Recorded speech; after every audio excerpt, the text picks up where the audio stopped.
Boom, Danny is back. What a ride! Today's guest, I'm really pleased to introduce Niall Mackenzie. Pleasure. Not as many as Shane Byrne, as he likes to remind me. In the bar, it's like, I race motorbikes. And she's like, oh, is that your hobby then? What's your job? And I was like, I hate no. that. Kids are a different thing when they're racing. She says, the thing is, you can always replace your husband, but you never replace your kids. Yeah, and you're like, oh, cheers. Right, we're going to get them.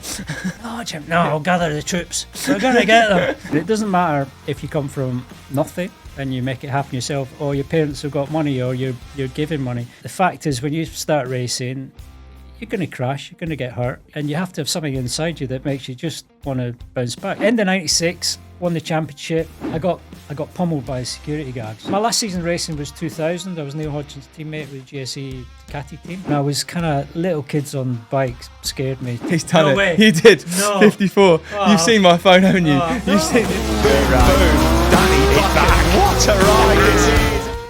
Hi guys, welcome to season 1, episode 5 of Pushing the Limit podcast with me, Danny Buchan. Today's guest, I'm really pleased to introduce Niall Mackenzie. Neil, thanks for coming. Pleasure. Always a pleasure, never a chore, Danny. Neil or Mad Mark? Just wanted to. I left Mad Mark at home good. today. He's not a nice guy. I think we're gonna have to bring him on separately. We'll have to speak with his manager and Speak to his manager. I'm sure he'd be keen. Yeah. He'd be keen. Yeah, you need. Yeah. I've got first question before we start the podcast. I have to ask you because this is one of the vivid memories I have of you. How angry was you when McDonald's changed to digital with the coffee stamps? How did you feel? I need to just understand that. Right. Well, I hope I don't go to jail for this, but and you were involved in this, and I wondered where you were going with that one. So I was a keen collector of the coffee beans because if you got 6, you get a free coffee. Yeah. And I've actually been spotted because I still run a bit. I actually been caught out a couple of times picking up dodgy coffee cartons just to see if there are beans on, and my success rate has been quite high. And I used to collect these beans. But then you got me to take it to a new level because about this. If I'm implicated, then so are you. Because my boys were speaking to you, and they told you about my bean picking up dirty coffee cup habits to get free coffees, and you said, mate, you can get on the internet and buy sheets of coffee beans and for pennies, and then you got free coffee the rest of your life. I'm a great believer in karma, so I actually avoided it because I didn't want to get bad karma, especially with all the racing stuff we're involved with. So I did avoid it for a while, but then I just had to do it. And I bought a sheet of these coffee beans. Cheap, weren't they as well? Like they were like 99p for like 5 sheets. They Well, were. we can't tell exactly where we got them from, but it's a bit of a secret. So I had all these. I had basically a year's supply of coffee, and that's if I'm having 2 cappuccinos a day. And I bought these in May. McDonald's stopped the bean promotion in July, so I basically had about 3 cups of coffee for the price I paid for all these beans, and then they're worthless because it all went digital. So, Danny Buchan, you owe me some. A few pennies.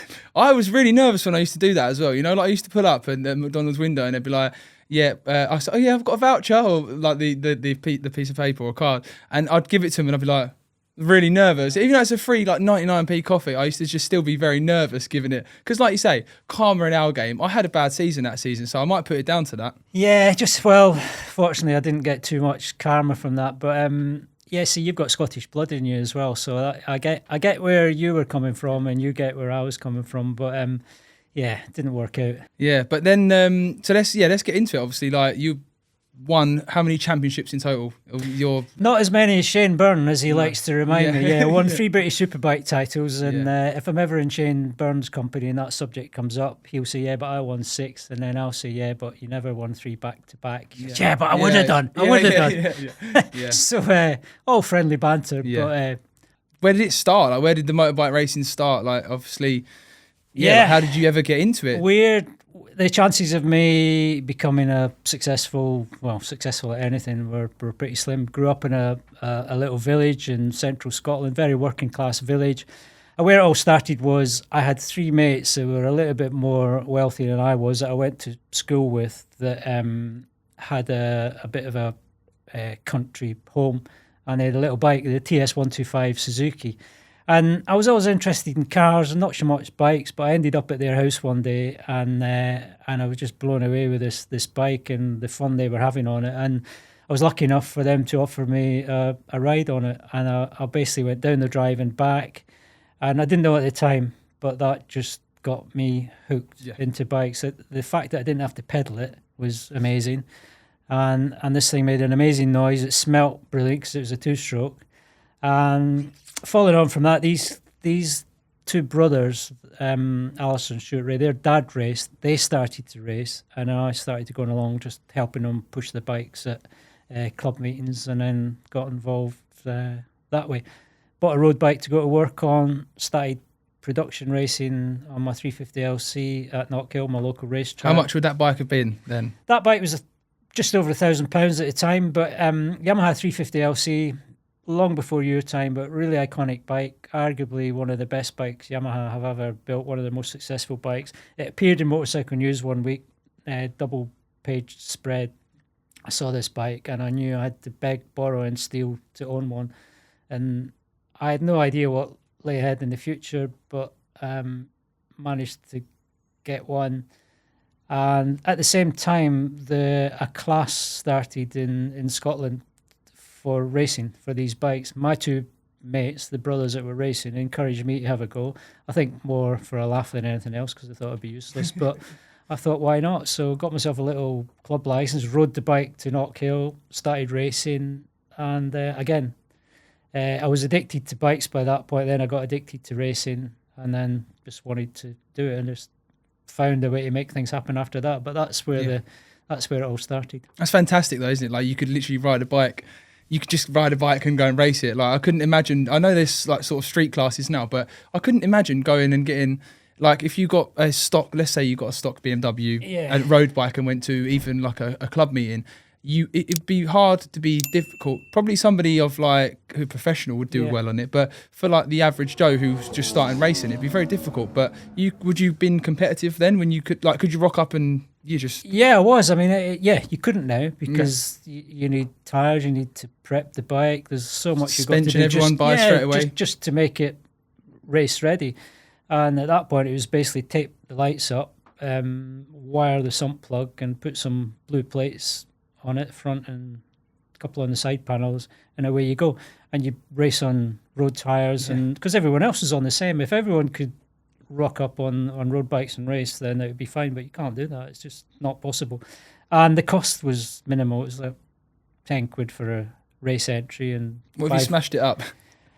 Well, this crashed really well, and believe me, I smashed my bike up, but it skidded down the road and you just bashed things back into place. Bit of rattle can on the tank and the exhaust, and straighten the handlebars, and away you go again. And it really was that cheap. And incredibly, at Knockhill at the time, there was 50 quid to win a race, and then there was what's called an invitation race at the end of the day, which you raced all the big proddy bikes as well, and you get 70 quid to win that. So I could take home more than I was earning at work. It was ridiculous. So I was just about in profit racing and having the best time. I know you unfortunately lost your dad when you was quite young, but when you started the racing side of things, what did your mum think of that? Like when you said to your right, Mum, I'm going racing. How did that go down? My mum was so good, My dad died when I was 13, and while he had an interest in all things with engines, there's no way I would have been going racing.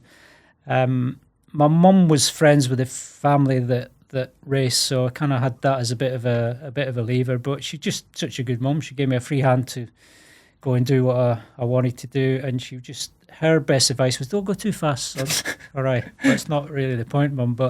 And then funnily, even when my career took off and I started doing it for a living, she said, well, when do you think you always go back to your proper job? Don't worry. I thought, well, there's no way I'm going back to a proper job. And this point, you was earning a living from racing? Yeah, that's said, so funny. Yes, mega. So it was basically being my mum in a council semi, and off I went racing. And I had lots of luck and good people helping me along the way, but you know yourself, unless you've got that massive drive from within to make things happen, then it won't happen, and we'll do it in a different way. But well, that's something that's like such a, like having the opportunity to sit down with riders who have been successful like yourself and Shaky and Carl, and the one thing that everyone seems to have is that inner drive, and like the people in the outside world might call it that arrogance part, but it's not. It's that inner, you believe yourself so much. I guess if you went up and down the grid now and spoke to people about like if you like I'm doing, I guess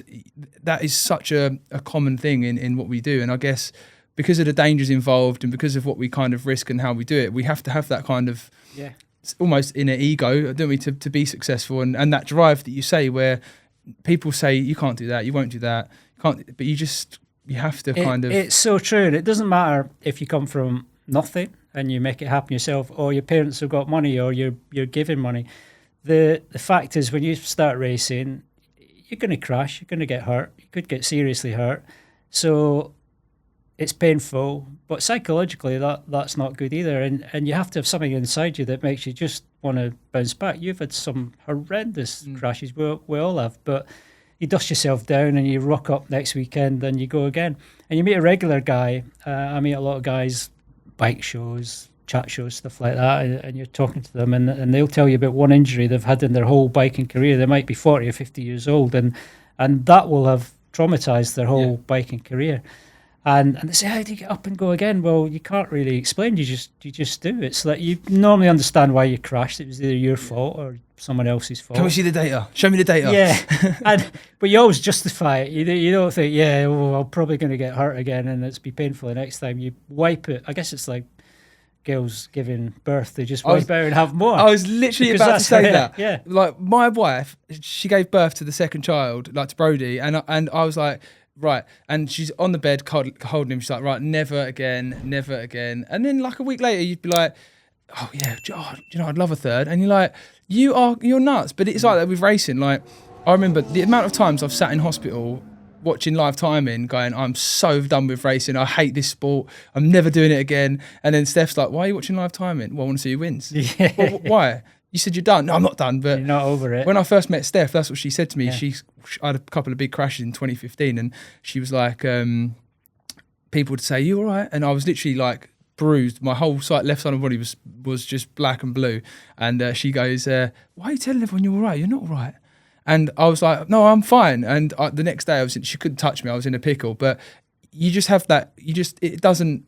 I don't know what it is, whether it's the arrogance or just the need to get back on, because seeming tough. It's not. You've had the taste of winning and the love of winning, and it's the same for girls giving birth. They've had that love of that child, and that kind of overrides all the pain and all the mess and everything they've had to go through. And then so you eliminate the bad stuff, remember the good stuff, and you want to go again.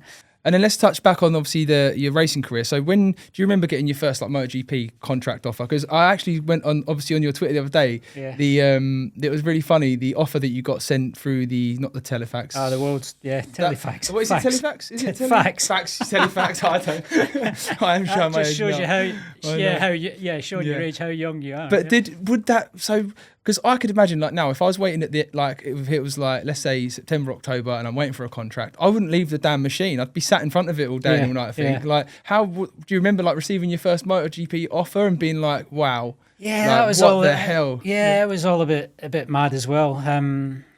I started racing in 1981. 1986, I was given an opportunity by Suzuki to race at the British Grand Prix on a 500 Skull Bandit Suzuki. So. Backstory behind that, but I was given the opportunity and it went quite well. I was given another opportunity to race in Misano in Italy, and I qualified third on what everyone thought was an uncompetitive bike. So there was like Eddie Lawson, Wayne Gardner and me, and it was just ridiculous sitting on the front row. And then everything went out of control after that, because I came from nowhere and appeared there. Everyone thought I was some sort of wonder kid. I wasn't knocking it, but a couple of weeks after that, HRC asked me to go to Japan via fax. Would you come? And it's just like a dream. So like something that wasn't happening. So got on a flight to Japan. They took me to Suzuka. I tested Freddie Spencer's bike from 1986. Nearly crashed so many times, but didn't. But I went fast in between. Went to HRC HQ the next day, and they put a contract in front of me for full season of GPs the following year on a factory bike. I don't really know how it happened, but it did. Mad. So and I walked out of there still in a bit of a dream. Got to the airport, didn't fax anyone. No, rang up. Telefax. Couldn't show anyone pictures of anything, but rang up my girlfriend Jan, wife now, and said, I got this I've still got it, this HRC contract, HRC headed paper, how much, what I'm doing for a whole season, with an option for the following year. It was just ridiculous. I don't know. They must have been shorter riders or got me mixed up with someone. Whatever happens. Even if they got the name wrong, you still rode the bike. It happened, yeah. There was just opportunities, made the most of them, and it literally happened in a whirlwind. Yes. And then bikes, obviously, like you said about nearly crashing the bike so many times, they were crazy, weren't they? Because how much did they weigh? And then you got obviously the weight, the power, the way it delivers the power. No technology apart from your right hand. Yeah. The brakes wouldn't have been mega brakes, would they? Would they have been good brakes? It was all relative. Brakes, suspension, all of that stuff was good. The bikes weighed around 125, 130 kilos, had about 160 brake horsepower. The limiting factor was the tyres and tyre technology. Yeah. And obviously, two-stroke, you've ridden two strokes. It's not smooth, linear power. You get lots of power, but you get it in a space of 2,000 RPM. So it's all about kind of timing when to use that power, what lean angle you've got, and just opening the throttle. So I grew up on 252 strokes. So I understand the concept, but I never really ridden 500s much. So I kind of knew what was going on. I had a bit of feel, but as I found out later on, it's so easy to be upside down. But I got away with it that day and got my contract. There's so much in that because, like, obviously you're saying about the bikes and the way they deliver power being on your head. The safety then as well, obviously, again, it's relative, but you guys literally like had hay bales in dangerous places. Like Alton Park, for instance, that track was just, obviously you used to go through Shell, didn't you? And then it just straight on over the hill. Yeah. And then you just go straight, and then it'd be like down a gear, wouldn't it? Back full gas through there, and then up the hill. Yeah. Like the safety then as well. Like it was. Yeah, just what it is. And when you're young, you just want to race, and you don't really look at.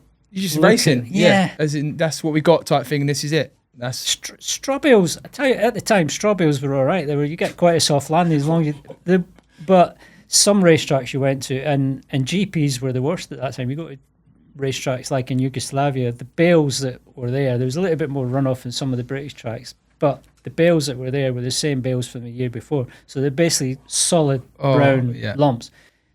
Better hitting a wall if you're a nice dry, soft straw bale. Wet, been there for a year, and I broke my ankle on more than one occasion hitting bales like that. But if it was a nice soft straw, freshly mown bale, probably would have been all right. Beautiful. I would have. That was a lovely crash. Yeah. And I know a couple of times sliding towards these black bales, and I'm thinking, here we go again. Yeah. Ankle's gone, and sometimes it was, sometimes it wasn't. But yeah, things have moved on, thankfully, a lot since then. Yeah, and then obviously when you met Jan, did Jan know you raced bikes, or was that like was she from the racing era? Jan was a PA at Donington Park, so I mid-80s. Smooth talker was you as well? She had a good telephone voice, but I don't know. I've had experiences with telephone voices don't always turn out to be exactly what they should be in the flesh. Luckily, we've got the internet now. But so I used to speak the MD at Donington Park at that time, Robert Fernall. Jan was his PA, and I had to call Robert who helped me a little bit with my racing, call him on a Monday morning. And then I started getting this female voice that was working for Robert, so I got to know her. So I'd put on my best telephone voice, and I just tell Robert my results from the weekend. So whether I won or not, I would say I won another couple of races. So I don't know if that impressed her or not, but we'll have to find out. Anyway, I sort of sneakily rocked up at a race meeting. I knew she was at once. I wasn't racing, but I knew so I had a bit of a look, try before you buy look, see, and she was very agreeable on the eye. So after that, I kind of. She was like, I need to get there. I need to marry her quick because. So to answer your question, she's going to find out I'm a fraud. Yeah. I don't race.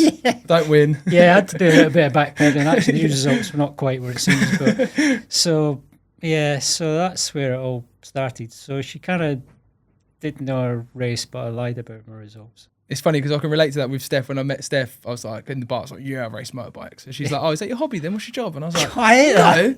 It's actually, no, I'm a paid professional. I'd been paid about 1 month's wage at that point. I was a paid professional. She's like, yeah, it doesn't sound that interesting really. And then obviously it's such a different life. Like when you grow up in that life, it's such a different environment, isn't it? Like this, like we were saying, like the injury side of things. And I remember, it's funny you mentioned that. I remember a long time before Jan, I went on a date once and I had a picture of me in my escort van.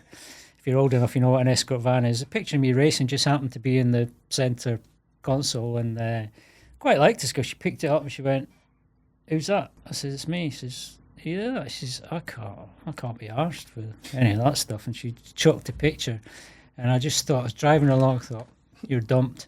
Yeah, I was hurt my feelings, destroyed me because instantly. Obviously I loved racing a lot more than I liked her, and I was like, "Oh my God, she don't like motorbikes, and she don't like me racing." Then I can't be with you. Terminated. Yeah, that is, Dumped by. Yeah. But you probably had to do it face to face then, didn't you? That's because now, like, I mean, if you wanted to just like dump your missus, I mean, it'd be a bit different for me because I'm married. But I can imagine like the amount of girls I dumped in my like early teens just via text messaging. It was brilliant. Never had to see them ever again. It was so easy. Couldn't imagine actually dumping somebody face to face and taking that upon myself. Yeah, Well, it wouldn't be. If I'm man enough for that. Yeah, well, I wasn't. I was just a bit spineless. So Wait, you dumped? No, I didn't say that. I just didn't make any contact. Yeah. Didn't answer any phone call. Well, I'd be living with my mum at the time, so I'd say if just let mum deal with it. If Colette rings up, I've left. I'm the out. country. Yeah. And was there any moments in your career where you, like that stick out now, where you just was like, I'm done now. I don't like. I'm ready to pack it in. Like with whether it's injury or like the contract side of things, because there's lots of times, and you hear in everybody's career really, like you get like this opportunity and it could lead to something big, and they put someone else on the bike, and there's like things that are, because as a motorbike racer, I guess you go through the emotional roller coaster. Obviously you was very successful for a long time, and the roller coaster is just isn't it, like it's just up, down, and you're reliving it again now, obviously, because the boys like with what they're doing. There's nothing describes it better, the highs and lows. We were talking about it earlier, a couple of times when I'm in the barrier or sliding down the road and I'm kind of waking up dazed, I'm thinking normally between the time you get in the stretcher to the medical centre, you're thinking, I'm done with this, I've had enough of this. And then you start to come around and then think about, get out for the next race, or can I get out the next practice, or tomorrow, or when will I be fit? And then, so throughout my 20-year career, whether it was injury, occasionally I'd think about it in the medical centre, but never once. And when I ended up with no rides, no contracts, it was finding the cash, if it was my own money, whatever. I wanted to go racing for the full 20 years and never ever wanted to walk away. When I did decide to stop, then it was fine, and I've never looked back. But to answer your question, no, not once. Wanted to, as long as I could get up and get on a bike, I wanted to keep going. How hard was that, being the Scotsman that you are, to when you had to look at funding your own team for the year? Did you look at the figures and think, oh? Yeah, well, that's the ultimate test. No, that's the ultimate. That is, and it's really good that happens, because it happened numerous times throughout my career. I'd kind of have a really good season and then get dumped, sacked, whatever. And then if you've been paid well the previous season, you think, well, I'm not racing for racing for less than 100 grand, and then nothing happens, and you think, well, take a bit less. Yeah. And then you think, well, I'd do it for a free ride, because I could probably earn a little bit of money in bonuses and prize money. Yeah. And then still nothing's happened, and then you start to think about, who could tap up for a bit of sponsorship, or who, and then you realise, God, I want this so bad, which is kind of nice in a way. It lets you know how much you want to do it, and I think it's the ultimate test for riders. And it's a couple of times I've funded my own team. I've been ringing around all winter. The most recent example was the end of the Cadbury sponsorship with Yamaha. We ended up with nothing, and myself and Rob Mack relentlessly from October till Cadbury stopped sponsoring the team. We had nobody.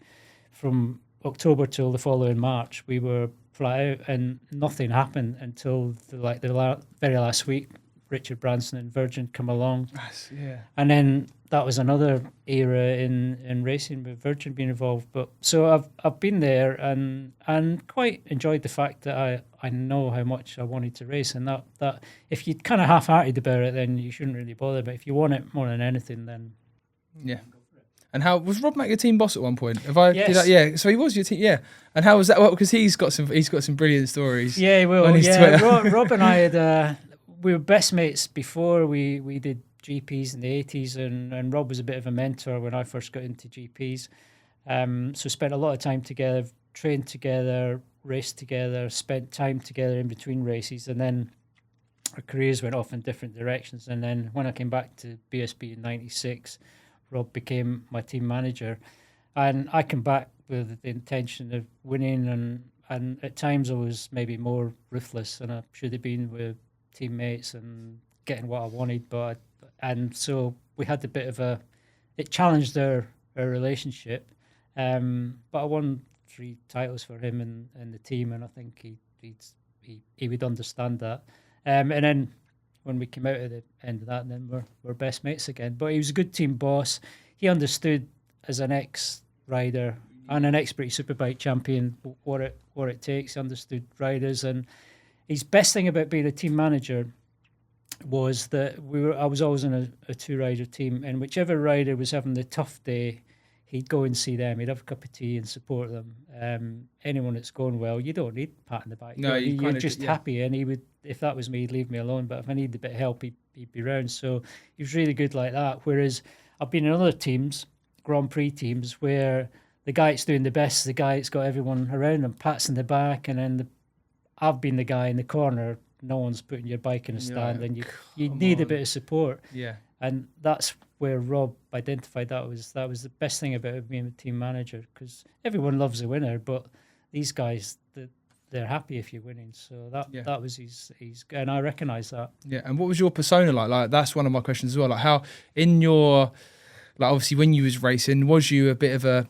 bastard to people? Was you a bit fierce? Would you like mind games, or was it just more about let's lay it out on the track? Yeah, I had 2 things that I did. One thing, I genuinely was happy to be friends with everyone, and I recognised that I didn't really want to wind anyone up, because anyone wound me up, it just fueled my desire to beat them. And I recognised that early on in my career. I didn't really, so I genuinely was happy to get on with everyone. Not to motivate them to beat me was one reason, but sitting on the grid, visor down, something changed, and I didn't want to do anything dangerous, but that friendship thing was gone. Whereas other riders, John Reynolds is one guy, he'd rather keep himself to himself in the paddock, not be friends with anyone, didn't want to get close to anyone. That didn't bother me, but I'd like to be friends. Then visor down, then I didn't care. I wanted to win whatever within reason. And the other thing I always thought, and I kind of always try and instill this with the boys, is if you've got a teammate, don't hate them, don't feel them, work with them, because you might not get away from anyone else, but you should get away with the opposition if you're working together. If you're working against each other, then you might get your bike right one day, your teammate doesn't, but then other days you might be wanting to know what he's got. So if you can get on with you, that hasn't actually worked out very well, especially in Tazzy's case. Yeah. But that's one thing I think, if you can work with your teammate, and then because you hear loads of people saying first guy to beat is your teammate. Well, that's no good if you're 6th and he's 7th. No, exactly. Okay, if you're 1st and 2nd, that's fine, but just beating your teammate can be crap if you're 6th. So I see it as an extra pair of wheels on the ground. So for me, we worked for an example, me and Andy worked really well together because there was no malice between each other. We wanted to beat each other on track, and that showed, I guess, last season. But we would work together. Oh, you having that same problem? Oh, yeah, I'm having that same. Maybe we're looking at something different. Maybe it's the swing arm. Maybe it's this. And I completely agree with you on that one. I think having somebody, like for me as well, I'm quite friendly to everyone, and I don't mind. That's me. My personality is like that anyway. And I guess some people, like you said, force that kind of personality thing on people. Difficult to get a teammate to have the same thinking though, because if you get one that's locked into no, you're getting nothing, and I'm going to beat you, then that would make me worse though. Being there, that'd make me like, right, you're the first to get it. Then I'm gonna But I always looked at the bigger picture. Like, well, there's like if you looked at this, I want to be the top BMW. That doesn't interest me at all, because there's 4 BMWs. All right, that's fine, but I want to be top of everyone, and I think that's and I think that's having that killer instinct. But it's interesting again talking to all the other guests, finding out what their sort of and that the wanting to win is so like outweighs everything, isn't it? Yeah. So you wouldn't have been happy with second, or would you have been like, I'm happy? No, I wasn't. There's some riders like Foggy's win or nothing, but some days when I finish second, third, fourth, if it's thinking, well, that's points is better than fifth or falling off, then no, I wasn't. I loved winning. We all do, but it wasn't the be all and end all. Sometimes you've got to think about the big picture, and I definitely won my 3 championships kind of with that in mind. Yeah, and then would you have been quite like right on to the next one? Like when you look back at your career, did you enjoy the moment? Like right, that was amazing, or was you kind of like most motorbike racers in the way of like, I'd need to win another one now? No, I did. No, I definitely did, and I didn't mind party. Party man. Back in BSB years, not so much during the season. Yeah. Winter time, occasionally if there's a weekend off, a couple of weekends off, definitely told myself, got to enjoy this, because I know a lot of successful riders, a lot more successful than me, that enjoyed nothing about a career, and it's over, they forgot and they regret it. Yeah. One thing I wasn't good at is getting over a bad day. It'd take me to the next race, or if I messed up or it didn't quite work out, whereas Tarran, he's over it. He's so impressive. He's like over it in 5 minutes. I'm over this. Get on it. Good though. And for me, it took a long time. I'm gonna write that down. One of his strengths. Yeah. Look at that. Get over it. Yeah. And how was Jan in those days? Was she supportive, or like, come on, pull yourself together? Come on. She was. No, she's always. Yeah, she's very excellent. Couldn't have asked for it. She understood racing. She totally got it. She knew when to help, when to not help. She was really good. And then when the kids came along, she said, kids are a different thing when they're racing. She says, the thing is, you can always replace your husband, but you never replace your kids. Yeah, and you're like, oh, cheers. Yeah, that's funny. But I couldn't have asked for anyone better by my side, definitely. And there's a question I've got to ask you. Apparently there was a bit of a scuffle at the end of '96. I really want to hear this story. Yeah, there was. End of '96. It involved Jim Moody. Jim Moody is ultimate Scottish hardman, good mate, and Jim Moody's kind of guy. When you're in trouble or you've got, I need to meet Jim Moody, because I don't think I've shook Jim Moody's hand, and I've heard so many stories through Stuart Easton, and I need to meet Jim. He's the kind of guy. Sometimes I think when I'm got in a situation, I think, what would Jim Moody do in a situation like this? It's not always the right answer you come up with. End of '96, won the championship.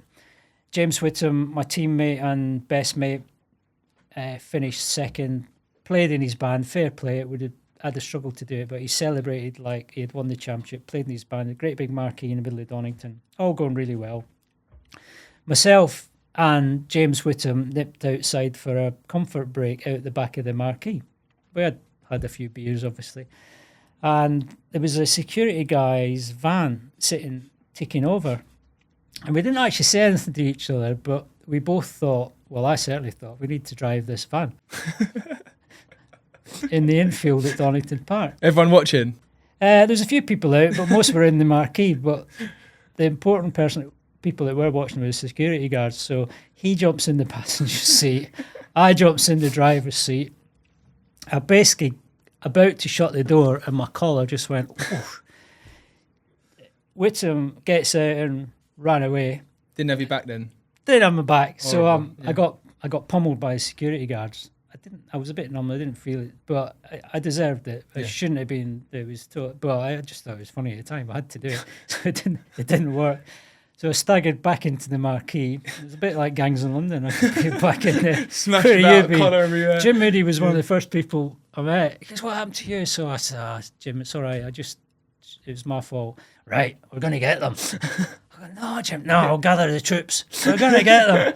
So Jim assembled the troops. I said, please, it'll only get worse. Yeah. But Jim wanted blood, and I was in the wrong. But that's the kind of guy he saw his mate had been beat up. Did he fill him in? No, they didn't. I managed to neutralise the situation, because it was been. But there's been other incidents, end of season parties at Donington Park, where Jim Moody has caused a bit of carnage. And in fact, I think probably finished the end of season parties at Donington Park after one incident in the Park Farm barn, which is the thing. But Jim likes a party, but he don't take any nonsense from anybody. I just don't understand. I'm still trying to work it out to this day. Like, when you get a group of motorbike racers together, just even like go-karting, let's say, or when you get them together, what happens? It just, something goes terribly wrong, doesn't it? Like, the brain cells we do have seem to just leave, and it just gets outrageous. Like, and when we've all had a drink, it's even worse. Like, I don't understand, and it sounds like the same thing like you're saying now. Like, back in your day, when you got all the boys together and you was a bit lashed up, it was just hell, and I just don't understand what the common thing is here. Yeah, I'm not an aggressive celebrate type person. Some are more than others. That never just got mischievous, and that mischievous. That was my downfall. That's me.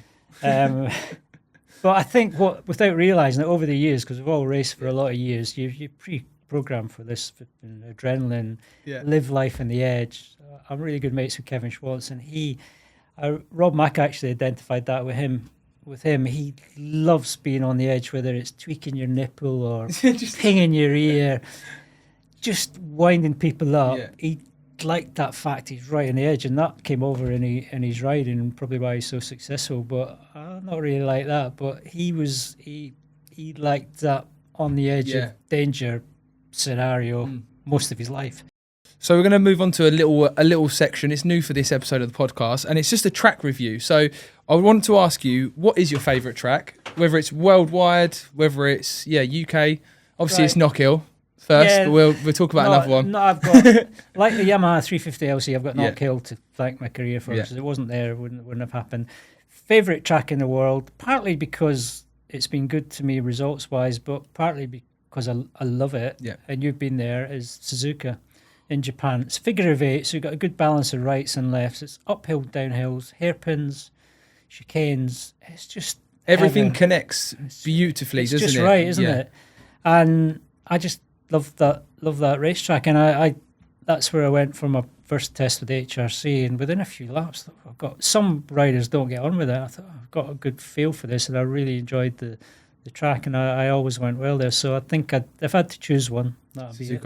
And do you have like your most memorable moment at that track, or what is your most memorable moment of that circuit? Would it have been that the first time? That test was good, but my first GP there with Honda, when first Japanese Grand Prix ever in '87, I qualified pole on the Honda, so that's quite special. I finished second 8-hour race there. I've had quite a few top 5 results in GPs, and actually won 2 Japanese championship races there a couple of years in a row. So it always felt it come easy, and we always love it when it comes easy. So lots of great memories there. And what was the favourite part of the circuit? I have an inkling, but I don't know. I might be wrong. I don't know. There's I could ride around it now, and I love everything from sort of 130R. Just always sticks in my head. Is that the long left? That's the fast left before the last chicane. Oh yeah, that's back of gear and just open the throttle. Yeah. And then is it the 120?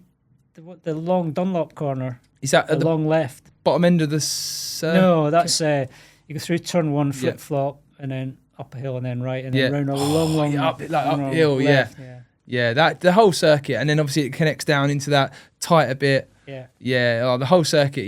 Hopefully you get to go back there this year. They've tightened it up a little bit since like late 80s, but it's just got everything, the whole thing. Any tips for anyone going there like myself? What would you say?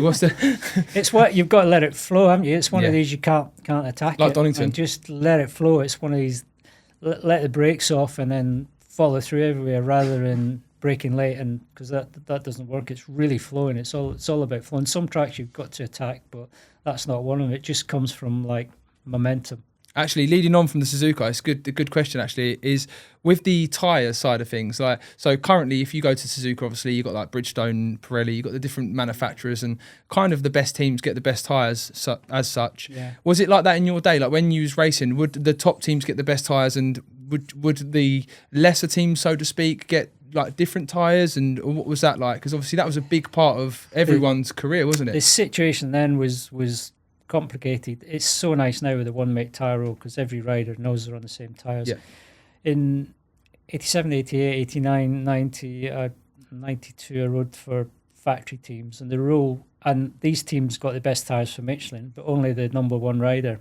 And if you're number two rider, and riders like Mick Doohan have been the number two rider, you have to find a way to make it happen. So the number one rider would get the best tyres. Sometimes you'd get their tyres on a on a Sunday, which was too late because your bike's set up for something different. Yeah. So that was, and the B rider tyres would not quite have as much grip, might not go the distance. Sometimes they were better than others, but you knew you were on different tyres from your teammate most of the weekend, and your teammate might have been a better rider, more talent, whatever. But if you haven't got the tyres, you know you're not going to do the job. So that was the frustrating part for me. But that player part when you're sat on the grid, like, oh, he's got that on. Yeah.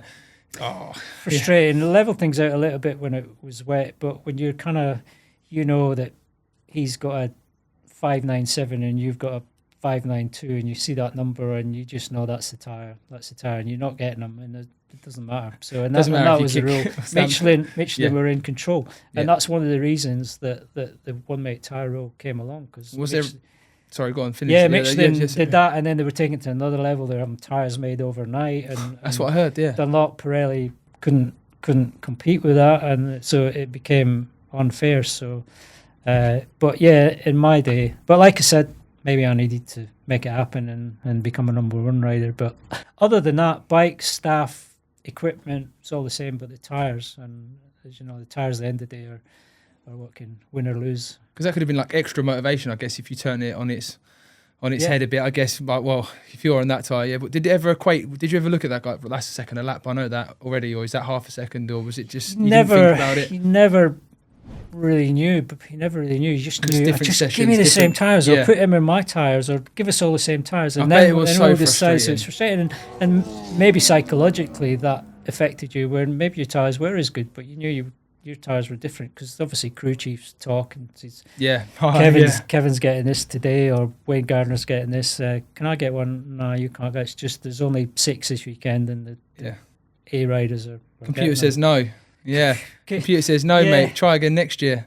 Yeah. Frenchman says no. Michelle said no. Yeah. Let me just check the notepad. No, mate. Yeah. And so, what was the reason in the end that you did finish racing? Was it just like I actually don't know this right. answer. My last season racing was 2000. I was Neil Hodgson's teammate with GSE Ducati team, and it's my first season on Ducati, and during the year, again, I had the same equipment, I had everything Neil had, and most of the year, I was kind of around half a second off, and I could look at the data, and I couldn't do what he was doing.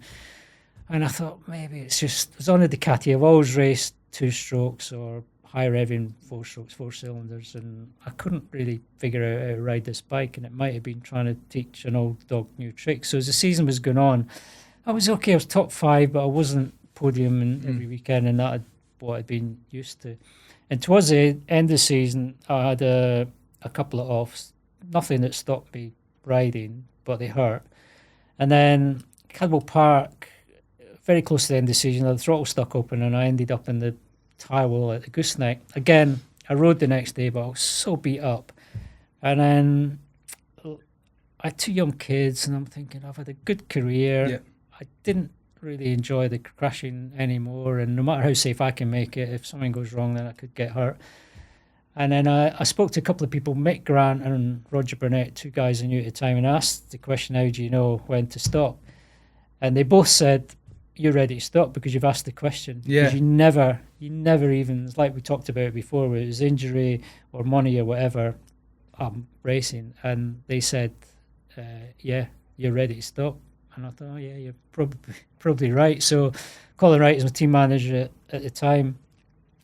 I said, I think I'm ready to stop. He said, it's fine. Let's go to the end of the season. A big party at Donington last round. Neil Hodgson won the championship, which was amazing, and that was it. And walked away and never wanted to. I love bikes. I love riding. I didn't want to race anymore. You still probably love riding bikes now, anyway. And it was that moment when they were right, and that's I'd tell anyone that if you're thinking about it, probably do it. is. Yeah. How old would you have been? 39. 39. Yeah. So you had a really good career. 20 really amazing seasons, and that's probably made it easier to hang up the levers as such. And no plan for the future, but it all worked out all right. Yeah, and then obviously moving on to the boys, like how proud you and Jan must be, and how nervous. Because was it always? Obviously, when you had 2 boys, was there always a part of you, like as a parent with me, I'm like, my kids aren't racing bikes. My little boy is not racing. He's not going to do it. But did you kind of like, would you ever trying to navigate them away, or because they would have seen you in your successful years? Be careful, because no. I'm gonna have to ask the boys this as well when I get them on. I had no plan, and I was kind of, little kids on bikes scared me, to be honest. But a friend of mine, Alan McIntosh, who runs the McIntosh Mini Bikes in Scotland, Mini Motos, sent me. Well, I bought some crap mini motors, and the kids were out at a kart track riding them. Someone told Tosh that they were riding some embarrassing bikes, and Tosh said, "Don't let them ride these bikes. I'll send you a couple. Just play on them." And that's where it started. And we had no intention of going racing, but we had a bit of a buzz doing that. Yeah. Cheap as chips. Nobody was getting hurt. And the next thing we knew, Jan and me were standing at the side of big racetracks, and they're flying past, and we're looking at each other thinking, what have we done? But at that time, they're addicted. They're not stopping.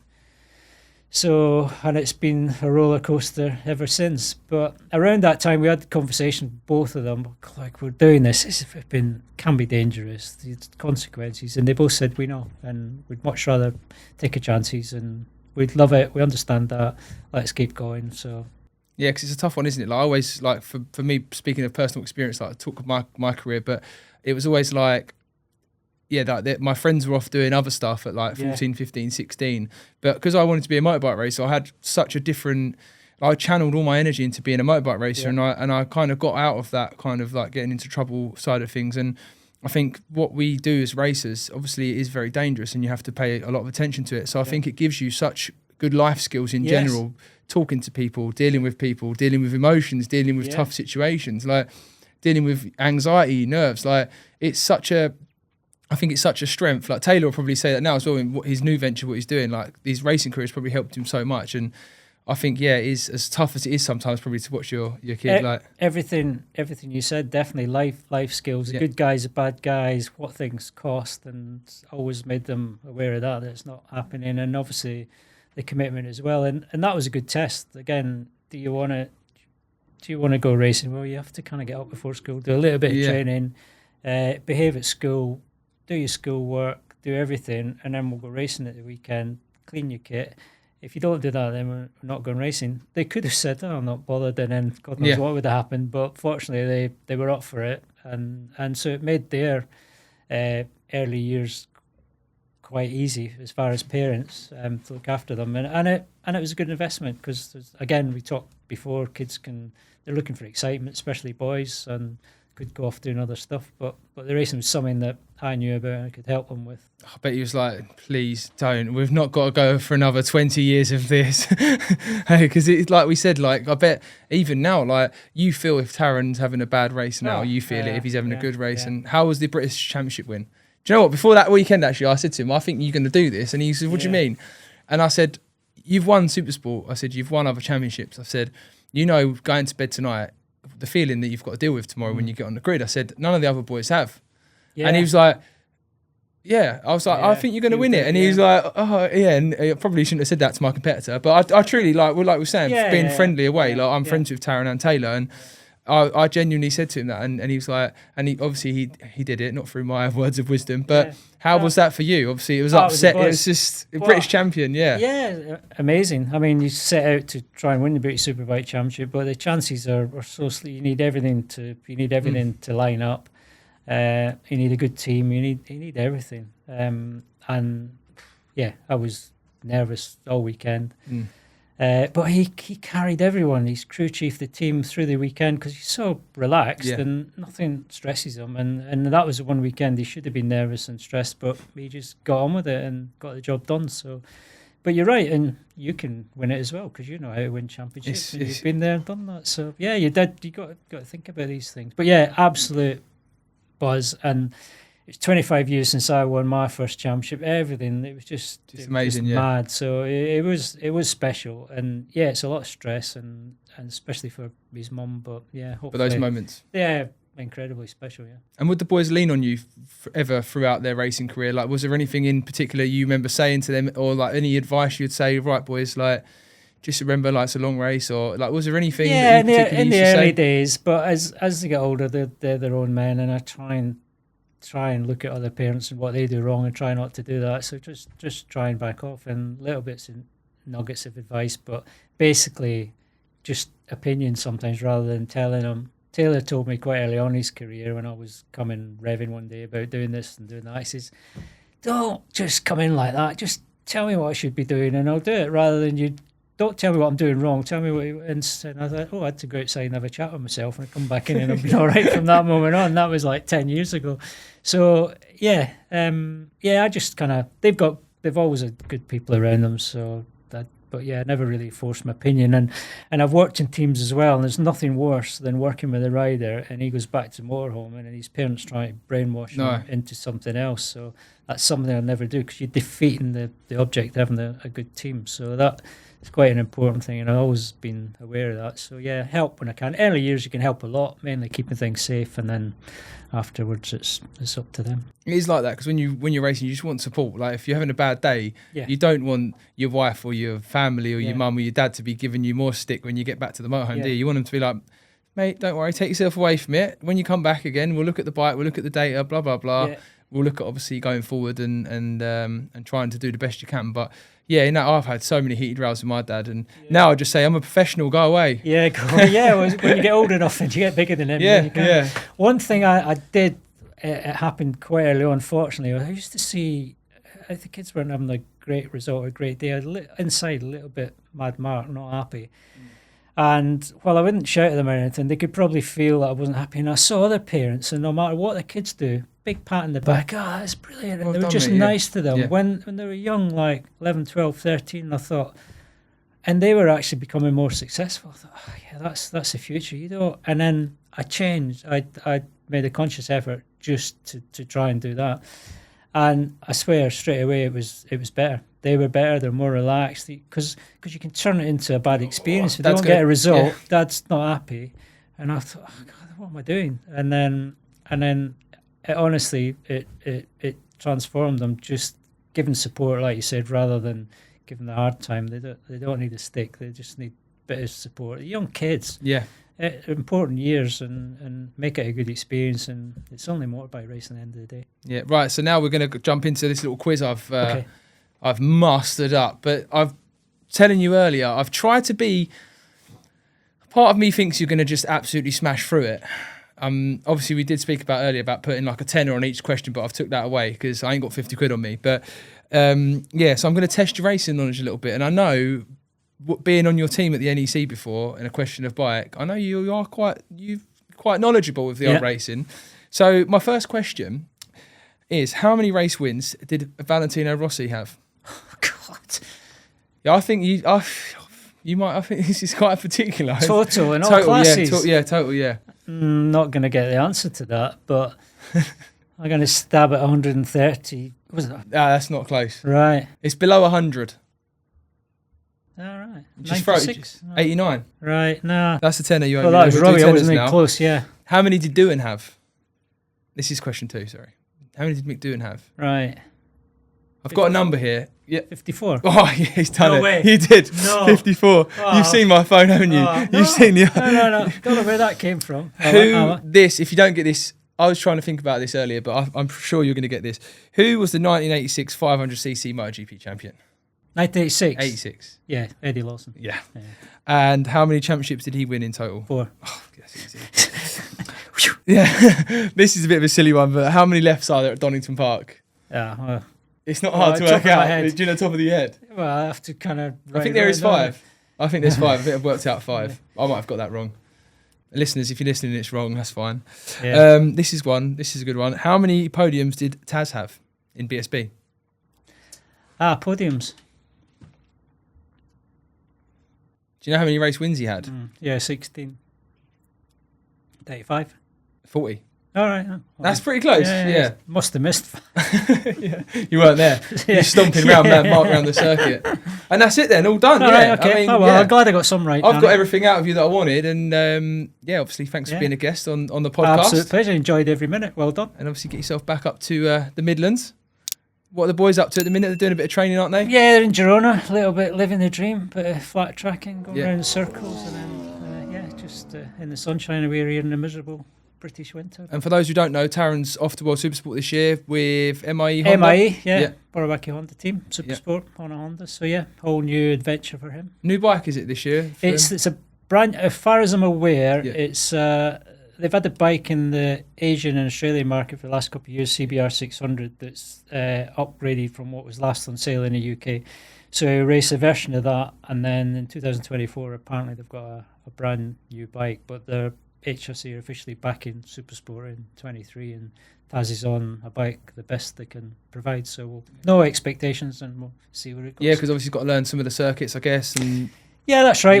Yeah. I mean, it's a new bike, competitive, new championship. competitive class. All kinds of bikes in there that are running at the front. So we're not sure where it'll be, but yeah, he's looking forward to the. He'll surprise us. And Taylor, obviously back with running the team. That's right, Vision Track Moto 3 team. So he's off, I think, 21 or 22 rounds this year. So yeah, he's enjoying that. We're going to get the boys on, quiz him. Yeah. I've got some funny stories with Taylor. All right. When I took him to Essex, remember when he come to mine and went home with an Essex haircut, and Jan told him off. What have you done to your hair? He said, Danny made me. Blame Danny. He went come back in skinny jeans and a tight t-shirt, but yeah, no, we'll hear about that later on anyway. But yeah, thanks for coming on, mate. Real pleasure. Thank you. Boom, boom. Danny is back. What a ride it is.